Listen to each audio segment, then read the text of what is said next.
Ok, Erev Tov. Euh, on va maintenant voir la suite donc du Mahamar du Rabbi.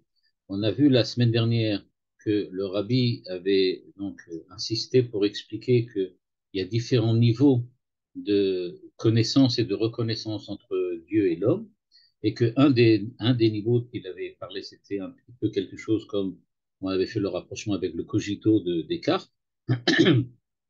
C'est ce qu'il avait appelé la marshava de la marshava, c'est-à-dire le fait que je pense que je pense, et c'est ça qui définit ce que je suis, c'est-à-dire le fait que je suis mon identité propre, et que cette identité, c'est précisément euh, la, la, la, la racine même, on peut dire comme ça, de la personnalité de l'homme.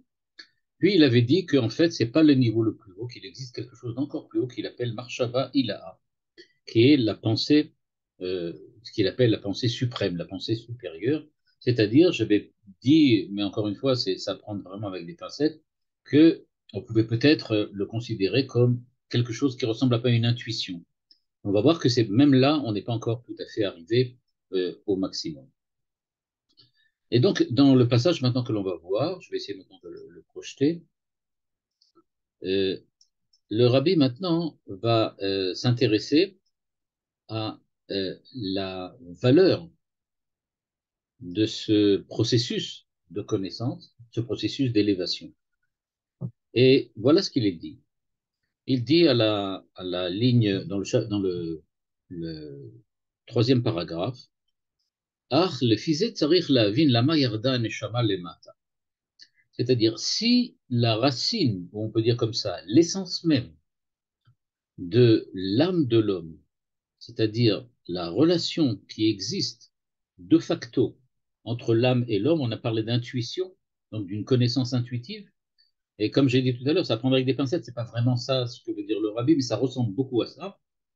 Donc si on parle de cela, alors il y a une question très importante qui se pose, c'est que, en fin de compte, tu es déjà en contact avec Dieu d'une certaine manière par ce qu'il appelle la racine de ton âme, Shoresh Haneshama, ce qu'il a appelé dans le paragraphe précédent Pshitut, la simplicité de l'âme, c'est-à-dire l'âme dans toute sa simplicité.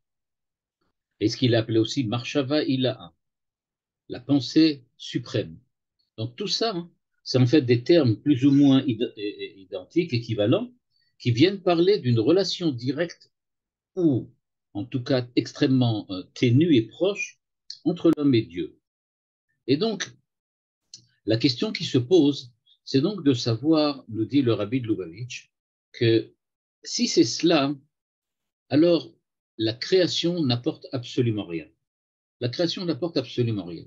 Pourquoi elle n'apporte absolument rien? Parce qu'on ne voit pas très bien s'il y a une autre possibilité de changement.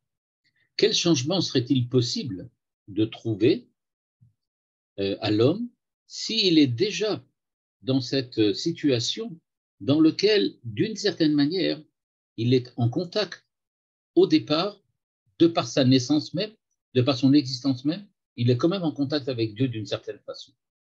Et il faut bien voir que cette question, elle a un double sens. Et elle a un sens d'abord simplement logique.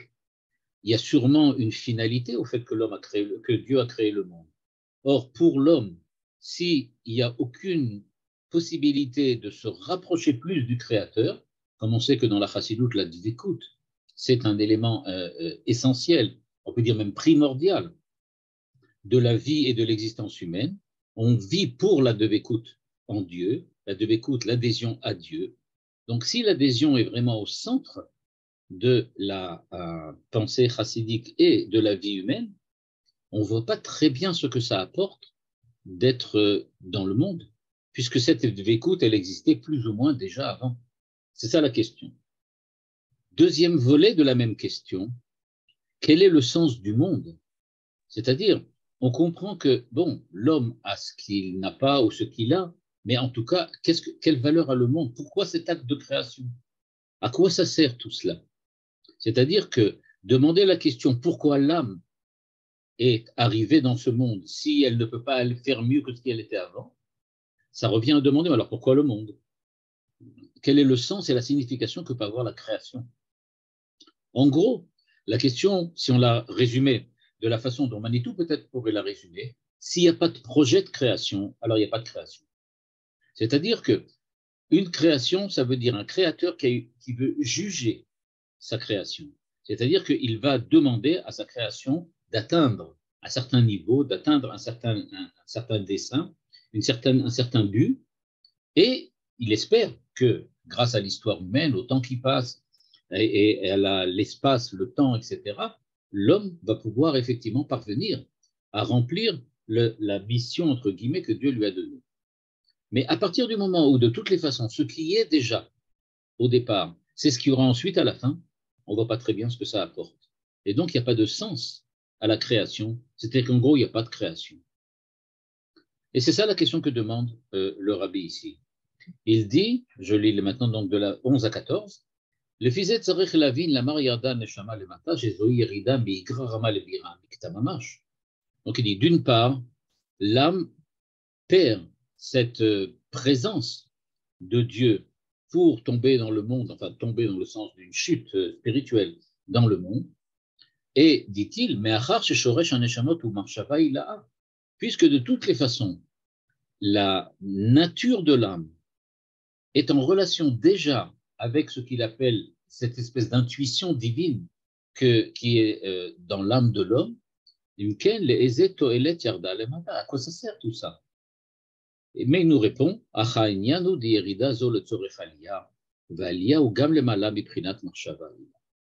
et là donc le chidouche du rabbi, c'est un chidouche qu'il avait, sur lequel il revient extrêmement souvent, notamment dans les années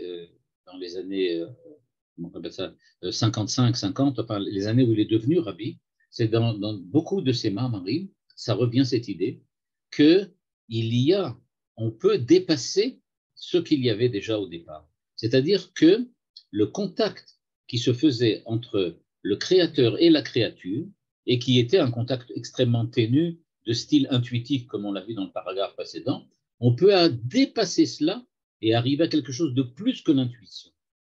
C'est-à-dire, ce n'est pas simplement que j'ai l'intuition de la présence de Dieu, mais c'est qu'il y a plus que ça, plus que l'intuition. Et c'est ce qui va maintenant s'évertuer de nous expliquer, et on va voir que ce n'est pas aussi évident que ça en a l'air, mais que c'est plus simple, précisément, et paradoxalement, que ce qu'il a expliqué jusqu'à maintenant. Et voilà ce qu'il nous dit. Ligne 15. Ve'inyan hu de'ine ita bagmara כתוב אחד אומר ואספת דגניך, וכתוב אומר ועמדו זרים וראו צורכם. C'est-à-dire que deux versets, la Gemara demande qu'il y a deux versets, un verset qui dit que c'est nous qui travaillons la terre, c'est nous qui récoltons, un autre verset dit que ce sont zarim, des étrangers, qui eux font notre travail. C'est-à-dire, est-ce que c'est à nous d'accomplir quelque chose dans le monde, ou bien en tout cas au niveau matériel, ou bien ce sont les autres qui doivent le faire. Et la Gemara de répondre, oui, les deux versets sont justes, mais ils ne parlent pas de la même chose. Ligne 16, Kan bisman chez Israël aussi retourne chez le makom, Kan bisman chez En aussi retourne chez le makom. À quel moment les autres vont faire notre travail, ce que nous aurions dû faire? Bien, si c'est quand on est dans un état dans lequel on accomplit strictement ce que Dieu demande. À ce moment-là, on a une bénédiction et ce sont les autres qui font notre travail. Par contre, si on n'a pas fait ce qu'il faut, alors c'est nous-mêmes qui devrons travailler. Or, demande le rabbi, il y a une question. Ça ne répond pas à la question. Cette Gemara ne répond pas à la question. Pourquoi? Parce que le pasouk qui est écrit, ligne 17, Vasafta deganecha, est écrit dans une paracha qui commence, dans lequel on commence par dire Vayim shamua tishmu et mitzvotai asher anochi mitzavetrem hayom la'ava et Hashem, etc. Et donc, ça veut dire qu'on parle précisément d'un moment où Israël fait exactement ce que Dieu demande. Donc, on ne peut pas dire qu'à ce moment-là, c'est nous qui devons ramasser, c'est nous qui devons récolter, c'est les autres qui devraient récolter pour nous. C'est les autres qui devraient faire notre travail, puisqu'il y a écrit Vayem shamua tishmu. Ça veut dire qu'on fait ce que Dieu demande. Or, la Gemara nous dit que si on faisait ce que Dieu demande, alors les autres le feront nos corvées à notre place. Là, on voit bien que dans cette paracha où il y a écrit que c'est nous sommes exactement tels que Dieu le demande, malgré tout, eh bien, c'est nous qui devons travailler. Le Rav HaMaggid, ligne 19, en bleu, répond à la question. Mais kevan she'avoda hi rak bechol levavchem ubechol nafshechem, aval chasera avoda de bechol levavecha, lachen nikra en osin retzono shel makom. Et là, il y a un très très grand chidouche du Rav Maggid, du Maggid de Mezrich. En effet, pour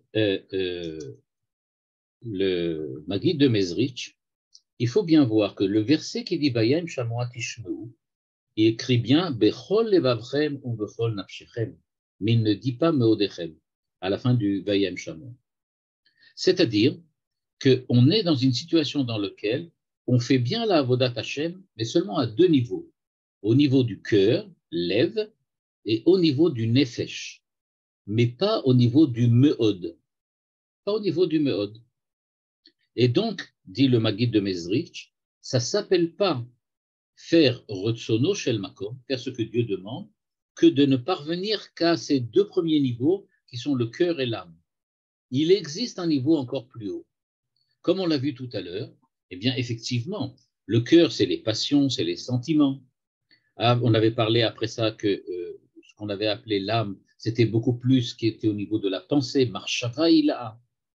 Donc, on voit bien qu'on fait appel donc, aux mêmes terminologies, c'est-à-dire qu'on est en train de parler de la même chose, et on voit donc qu'au-dessus de faire ce que l'âme demande, il existe quelque chose au-dessus de la Marshava Ilaha, au-delà de la pensée suprême, c'est-à-dire cette espèce d'intuition, il y a quelque chose qu'on appelle la Sot Retsono Shel Makom, grâce à une avoda qui s'appelle Bechol Meodecha. Bechol Meodecha. Et ce que va faire le Rabbi justement maintenant, de maintenant jusqu'à la fin de son Mahamar, c'est de nous expliquer en quoi consiste ce niveau. Il va de soi, comme on en a parlé la semaine dernière, on est en train de parler, le Rabbi est en train de parler maintenant de niveaux extrêmement élevés. Ce n'est pas du tout donné à n'importe qui et ça demande sûrement un énorme sérieux, un énorme travail sur soi-même. Mais ce qui est intéressant, c'est la définition même, de savoir que c'est quelque chose qui existe. Voilà ce que dit le Rabbi. Aïnyan ou Deine, Pirouche osim retsono shel makom, ou shetzarich la'asot haratson bamakom. Quand on dit l'expression faire la volonté de makom, de Dieu, on voit bien que le mot makom, ça veut dire Dieu, et que ratson, ça veut dire la volonté divine. Et donc, ça veut dire nous faisons la volonté de Dieu, ce qui correspond à accomplir la Torah, les mitzvot, etc. Et se comporter de manière correcte, évidemment. C'est pour cela, dit le Rabbi, que le Maggid de Mezrich, en fait, veut dire que ce n'est pas le sens du verset, même si c'est le sens littéral, mais ce n'est pas le sens tel que la Chassidoute veut le comprendre. Pour la Chassidoute, quand on parle de la Asot Retsono Shel Makom, il veut dire que on doit faire que le Ratson, Osim Retsono, on doit faire que la volonté de Dieu, Shel Makom, devienne présente dans Makom. Osim Retsono Shel Makom. On fait devenir la volonté divine, volonté de l'endroit, du lieu, de la place. C'est-à-dire, on peut dire de cette façon-là, on arrive à insérer, à laisser la volonté divine s'insérer dans Makom. Le Retsono de Dieu vient le Retsono du Makom aussi. Il n'est pas seulement chez Dieu, Retsono, mais il est aussi devenu Retsono Shel Makom, de l'endroit, de l'espace. Or, quand on parle d'endroit et d'espace, ligne 23, le Rabbi dit Makom, Kai al seder a ishtal shelut, ve oren sof atzmo, ou le mala makom. C'est-à-dire, il y a dans cette possibilité de faire que le ratson devient présent dans le makom, dans l'endroit, dans le lieu, il y a cette possibilité de transformer ce qu'il appelle seder a ishtal shelut, c'est-à-dire toute la réalité de la création depuis le niveau le plus proche de Dieu jusqu'au niveau le plus éloigné du Créateur, toute cette, on peut dire comme ça, cet éventail de créatures qu'il y a, on peut faire intervenir la présence divine dans tout cet espace de réalité qui commence donc à ce qui est le plus proche de Dieu jusqu'à ce qui est le plus éloigné. Et il dit, le rabbi rajoute en disant, et sachez que Or Sof, c'est-à-dire la lumière du En Sof, eh bien en fait c'est quelque chose qui est présent, mais au-dessus de ce qu'on appelle un endroit, mais il est lui-même dénommé endroit, place, comme il est écrit, Ine makom iti, ou mekomo shel olam vena olam mekom. C'est-à-dire que le mot makom ici n'est pas le nom de Dieu ou un surnom de la divinité, du divin, mais c'est le lieu de l'emplacement de la création. Et donc, c'est quelque chose qui veut parler makom, j'aurais pu dire bria. Et donc, le terme en osim retsono shel makom, on ne fait pas la volonté de makom de Dieu. Pour la chassidoute, ça devient en osim retsono, ça veut dire on ne fait pas que la volonté divine soit présente dans l'espace de la création. C'est ça ce que ça veut dire. Et donc, dit-il, quand on voit le texte de cette façon-là, eh bien, on voit tout de suite que maintenant, il s'agit d'une véritable compétition de la créature pour être l'espace dans lequel le ratson de Dieu va pouvoir intervenir. C'est extrêmement important. Et ça revient très souvent sous la plume du rabbi, dans de très nombreux mahamarim. Il faut que la création soit prête pour recevoir, pour admettre, pour être digne de recevoir la présence de Dieu, c'est-à-dire la volonté divine. La volonté divine pour le monde, dans le monde, c'est quelque chose qui dépend de l'homme. Et c'est nous qui devons la asot rotsono, shel makom, de faire que le ratson de Dieu soit devenu le ratson du makom, de l'espace de la création. Et c'est ce qu'il nous dit maintenant à la ligne 25. Vehainu, en rose. Shelora karatson biprinat makom ou itratshut. Et la inyan arason gufa ou itratshut. C'est-à-dire, c'est pas simplement que le fait que la volonté de Dieu, puisse intervenir à l'intérieur du monde de la création, ça c'est vrai que c'est quelque chose qu'il appelle itratshut, c'est un renouveau, c'est quelque chose qui n'existait pas avant et qui est certainement un renouveau de sens dans la création. Mais, dit-il, il n'y a n'a ratson gufa ou itratshut. Mais la volonté en elle-même, elle est considérée comme un renouveau. Pourquoi? שהרי אור אינסוף לאו מכל אילן מידות יהיו כלל, ולמעלה מכל הספירות למעלה גם מבחינת הרצון שבתוכם, ובכדי שיהיה הרצון, הרי זה חידוש, כמו שנאמר יהי רצון, דהיינו שיתחדש בחינת הרצון.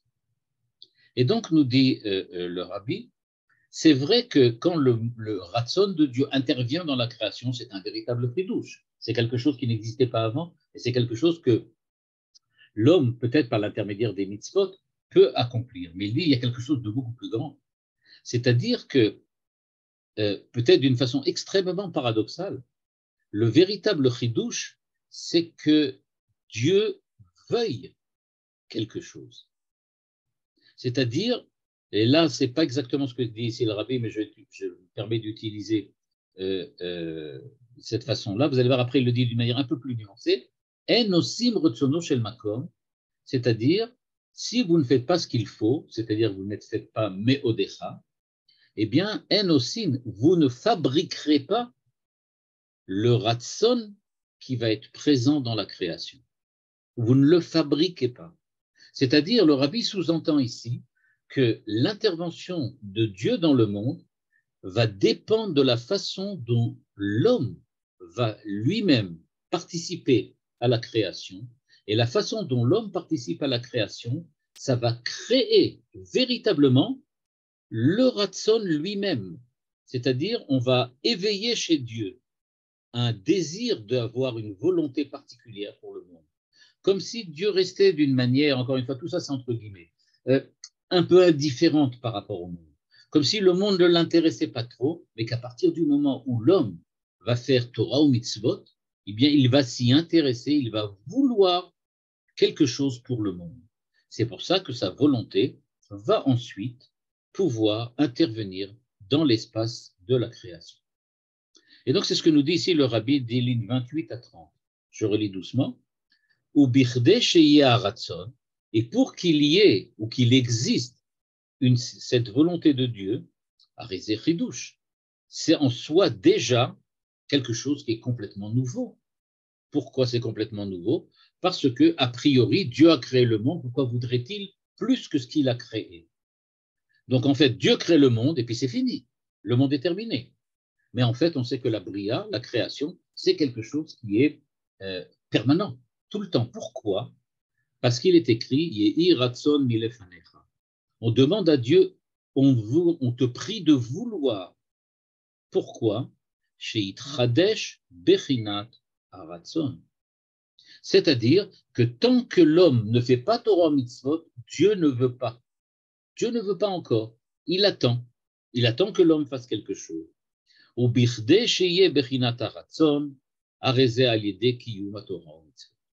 C'est-à-dire que quand l'homme accomplit les mitzvot, qu'il étudie la Torah, eh bien, c'est pas simplement qu'il fait quelque chose dans le monde, mais c'est à dire que d'une certaine façon, et de manière paradoxale, il a une influence sur Dieu lui-même qui maintenant veut quelque chose par rapport à la création.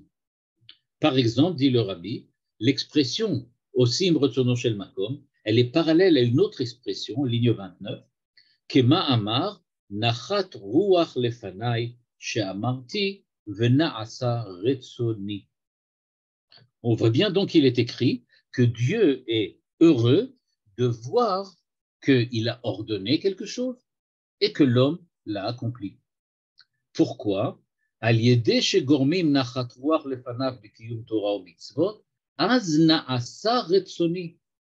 le fait qu'on fait les mitzvot, alors Dieu s'intéresse maintenant au monde. Dieu veut quelque chose par rapport au monde. Il veut faire du bien ou rajouter du chesed, quelque chose comme ça par rapport au monde. Mais ça c'est fait, nous dit le rabbi, parce que nitradesh bechinat haratzon.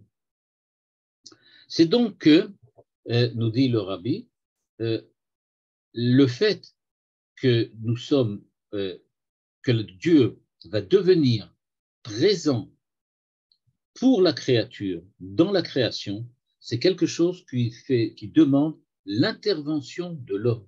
C'est pas quelque chose qui va être automatique. Dieu crée le monde, mais il attend que l'homme fasse la jonction, qui soit le pont entre le créateur et la créature. Vekolze, dit le rabbi à la ligne 31, ou chidush haratzon bichlal. C'est ça ce qu'on appelle chidush haratzon. Sheze naasa l'ede kiyum hamitzvot bichlal. Ok. Est-ce à dire que maintenant, si je fais les mitzvot, c'est-à-dire je fais ce qui est écrit dans la Torah, je fais exactement ce qui est écrit dans la Torah, je suis prêt à accomplir les mitzvot et je les accomplis exactement tel que la halakha les fixe, aussi bien dans la Torah chez Beltav que la Torah chez Baalpé, donc je suis parfait. Est-ce à dire que j'ai atteint le niveau le plus élevé qui soit possible, c'est-à-dire que j'ai dépassé Marshava Ila? Pourquoi? Parce que j'ai réussi à opérer d'une certaine façon, encore une fois, c'est juste une manière de parler, un changement chez Dieu. On sait bien que Dieu ne change pas, mais ça veut dire que j'ai accompli quelque chose que Dieu attendait de moi, et puisque Dieu attendait de moi d'opérer ce changement et que je l'ai fait, ça vient donc prouver que j'ai véritablement réussi. Ok, alors, nous dit le rabbi, non, c'est pas encore suffisant. Parce que s'il ne s'agissait que de faire la Torah et le mitzvot, c'est surtout une influence pour le monde. pour que vraiment ça interpelle le Créateur, c'est-à-dire que le Créateur sente qu'il y a quelque chose maintenant qui demande une nouvelle intervention divine, c'est-à-dire une suite de création, que la création se continue par elle-même, eh bien, dit le Rabbi, c'est pas suffisant Torah mitzvot tel quel. Et c'est ce qu'il dit ici, d'après l'enseignement toujours du Maguide de Mezrich, qu'on a vu tout à l'heure. Il nous dit, l'enseignement du Maguide de Mezrich nous dit en fait que Birde la asot rutzono shel makom, première ligne, haynu lechadesh et haratzon bamakom, lo maspik kiyum Torah mitzvot bilvad, אלא צריך לזה אהבה דבכל מאודיך. C'est ça, Bekol Meodecha. De tout ton pouvoir, de toutes tes capacités. Quand ce que l'on te demande, c'est pas de faire Bekol Nafshecha, Bekol Levavcha ou Bekol Nafshecha. Ça, c'est être tzaddik, c'est-à-dire faire ce qu'il faut. Là, ce qu'on demande, c'est plus que ça encore. C'est pas simplement faire ce qu'il faut, c'est arriver à te dépasser toi-même, à faire ce que le Rav Shtanzal, appelait faire l'impossible. Tu dois véritablement tenter de faire l'impossible. Tu dois te dépasser complètement. Or, si vous vous rappelez ce qu'on a dit dans la première partie, dans la partie bête, le deuxième paragraphe du cours du Rabbi, on avait bien vu qu'il y avait le cogito qui nous disait, oui, si je pense que je pense, ça veut dire que je suis, c'est-à-dire que, voilà, je suis présent à moi-même et je suis donc face au Créateur. Bien, nous avait dit le Rabbi à l'époque, non, c'est pas suffisant. Il faut aussi que tu arrives à l'intuition de la présence de Dieu, pas seulement la pensée peut-être même trop rationnelle, mais que tu aies une intuition directe de la présence de Dieu. Maintenant, ce qu'il nous dit, c'est que avoir une intuition directe de la présence de Dieu, ça veut dire être en contact avec la présence. Mais ce n'est pas avec la présence de Dieu qu'on voudrait être en contact, c'est avec Dieu lui-même. Alors, comment être en présence? Comment être avec Dieu lui-même? On est avec Dieu lui-même quand vraiment on est Dieu, mais on ne l'est pas. Avec quoi on peut être vraiment en contact? Avec la volonté de Dieu. C'est-à-dire que Dieu nous veuille et que nous le voulions. C'est ça ce que veut dire ici le Rabbi. Et donc il dit, bechol levavcha ou bekol nafshecha, ça te met en contact avec la présence de Dieu. Avec Dieu lui-même, on ne sera jamais en contact, on sera en contact avec la volonté de Dieu. La volonté en elle-même, avant même qu'elle ordonne quelque chose. Le fait que Dieu veuille quelque chose pour le monde, que Dieu veuille quelque chose pour l'homme. C'est-à-dire que la présence de Dieu à la création soit une présence active, une présence en acte.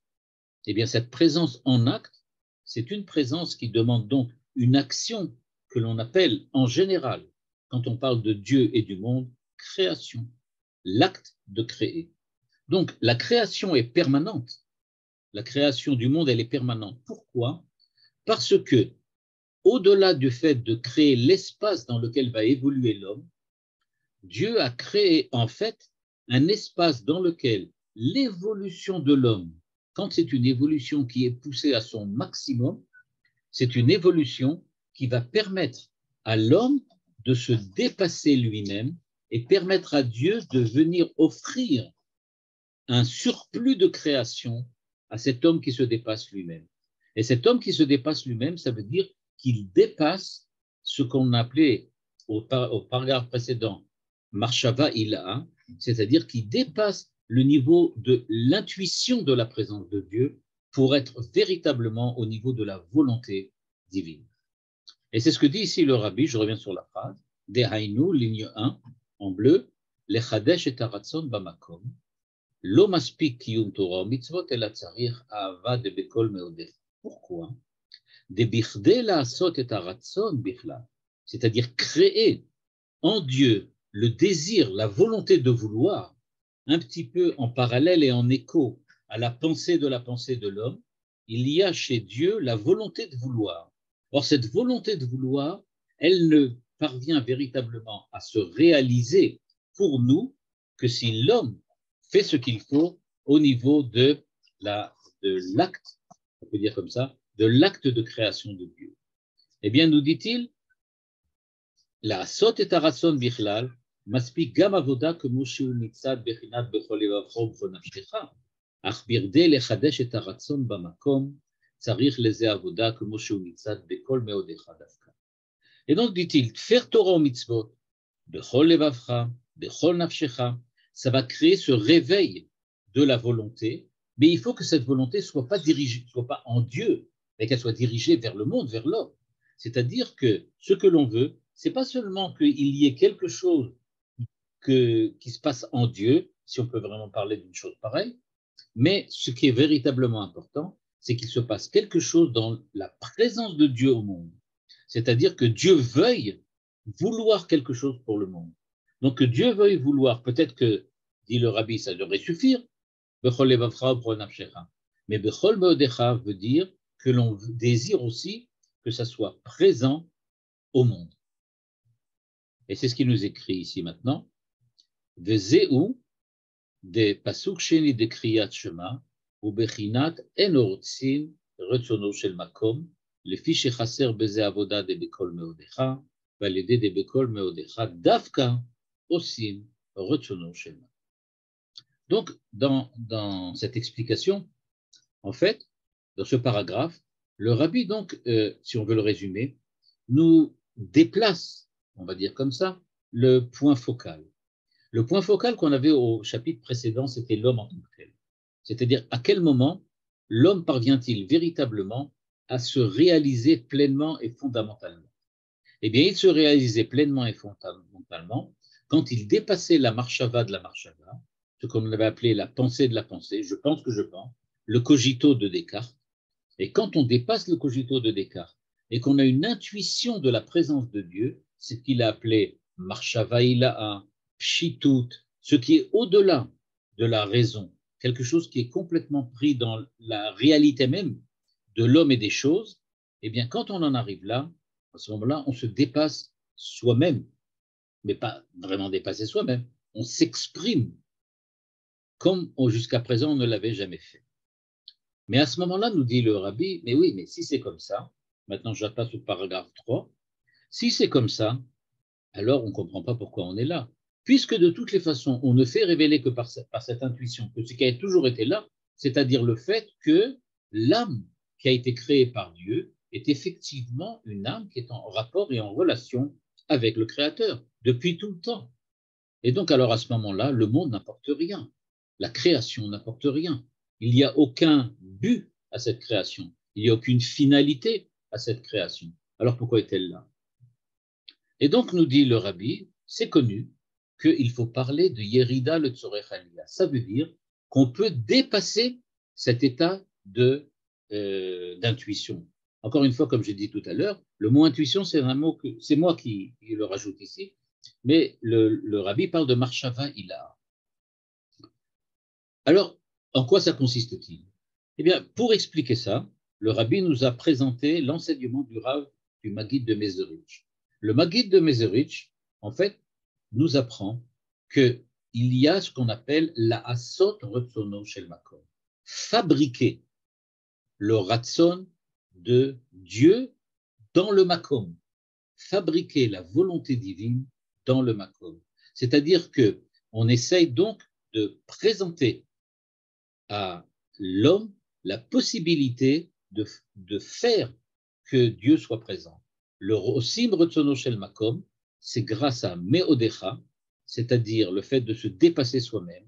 L'homme, en se dépassant soi-même et en dépassant ses limites, va véritablement pouvoir créer cette volonté de Dieu, que Dieu prenne intérêt au monde, intérêt à l'homme, et qu'il soit présent pour l'homme à nouveau et de manière nouvelle dans le monde.